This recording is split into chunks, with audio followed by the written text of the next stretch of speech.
لیکن وہ خود انسان بہت خطرناک ہے اور منکرین حدیث میں سے ہے، لیکن اس کی گفتگو میں ایک مٹھاس ہے، وہ آدمی فتنہ ہے۔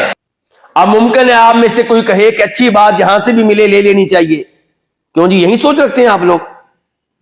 اگر آپ کی یہ سوچ ہے تو معذرت کے ساتھ آپ کی سوچ غلط ہے۔ اگر آپ کی یہ سوچ ہے کہ اچھی بات جہاں سے بھی ملے لے لینی چاہیے تو یہ آپ کی بات درست نہیں ہے، اس کے اوپر نظر ثانی کریں۔ اس موضوع پہ گفتگو کرنے والے ہمارے بھائی عام طور پہ وہ حدیث بیان کرتے ہیں کہ جناب ابو ہریرہ نے آیت الکرسی کس سے سیکھی تھی؟ شیطان سے سیکھی۔ تو 11 کے شیطان نے انسانی شکل میں آگے آیت الکرسی کا وظیفہ جو حضرت ابو ہریرہ کو دیا، آپ صلی اللہ علیہ وآلہ وسلم نے فرمایا کہ ہے تو وہ شیطان تھا لیکن اس نے بات سچی کی ہے۔ تو سچی بات اگر کوئی شیطان بھی کرے تو اسے لے لیں۔ جس کی فضیلت کے رات کو پڑھیں گے تو یہ فائدہ ہوگا۔ جانتے ہیں نا باقی بھائی بھی کہ جناب ابو ہریرہ کے گھر میں فطرانہ جو تھا وہ جمع ہو رہا تھا، وہ اس کے محافظ مقرر کیے گئے، نگران مقرر کیے گئے، اور شیطان آتا تھا انسانی شکل میں اور چوری کرتا تھا۔ جناب ابو ہریرہ اسے پکڑ لیتے، ایک دفعہ پکڑا، دوسری بار پکڑا، تیسری بار پکڑا، معافیہ مانگنے لگا، میرے بچے ہیں، میری یہ مجبوری ہے، میری وہ مجبوری ہے۔ جناب ابو ہریرہ نے کہا نہیں، ہر بار تو یہ بہانے کرتا ہے، میں تجھے چھوڑ دیتا ہوں، تیرے کو یقین کرتا ہوں، اور تو ہر بار چوری کرنے کے لیے پہنچ جاتا ہے، اب نہیں چھوڑوں گا۔ کہنے لگا کہ میں آپ کو ایک فائدہ دوں گا، وہ فائدہ دینے کے بعد تو آپ مجھے چھوڑ دیجئے گا۔ ابو ہریرہ نے کہا ٹھیک ہے، دو بھی فائدہ رضی اللہ تعالیٰ عنہ۔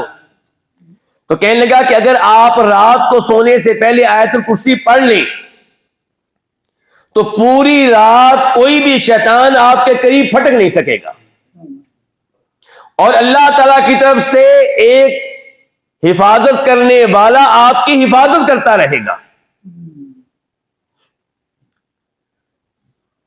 یہ بات جناب ابو ہریرہ کو سب سے پہلے کس نے بتائی ہے؟ یہ شیطان تھا جو انسانی شکل میں آ رہا تھا۔ تو پھر اس سے کیا پتا چلا جی شیطان سے بھی فائدہ ملے تو لے لینا چاہیے، ایسے ہی ہے۔ تو شیطان کی تقریریں سنیں، جاوید غامدی کی تقریریں روزانہ لگا لیا کریں، اور وہ پرویز ہود بائے کیا چیز ہے اس کی تقریریں سنا کریں صبح و شام، کوئی فائدہ مل ہی جائے گا۔ نہیں میرے بھائی، اپنے آپ کو خطرے میں ڈالنا کوئی عقل مندی نہیں ہے۔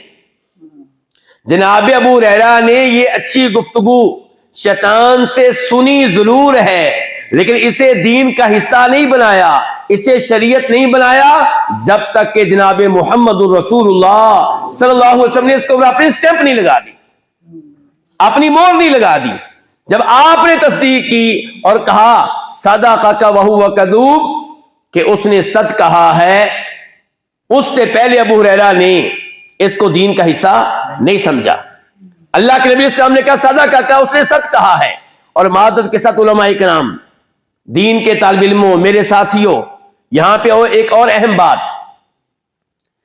آپ میں سے اکثر لوگ ایسے ہوں گے جو یہی سوچ رکھتے ہیں، مجھے پتا ہے کہ اچھی بات جہاں سے بھی ملے لے لینی چاہیے، چاہے کوئی رافضی تقریر کر رہا ہو، چاہے کوئی کافر تقریر کر رہا ہو، وہ سنیں جی، سنیں، ہر ایک کو سنیں جی، ہر ایک کو سنیں۔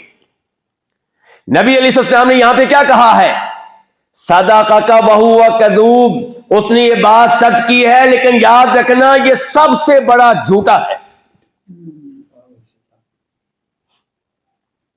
اگر کسی عالم دین کی کوئی بات آپ کو اچھی لگی ہے اور آپ اپنی پبلک کو بتا رہے ہیں تو ساتھ یہ بتائیں یہ انسان اعلیٰ درجے کا گمراہ ہے، یہ منکرین احادیث میں سے بچ کے رہنا، اس سے یہ صحابہ اکرام کا گستاخ ہے، اس سے بچ کے رہنا۔ بس یہ بات اس کی ٹھیک تھی، وہ میں نے آپ کو بتا دی، آپ کو اس کی تقریریں سننے کی ضرورت نہیں ہے۔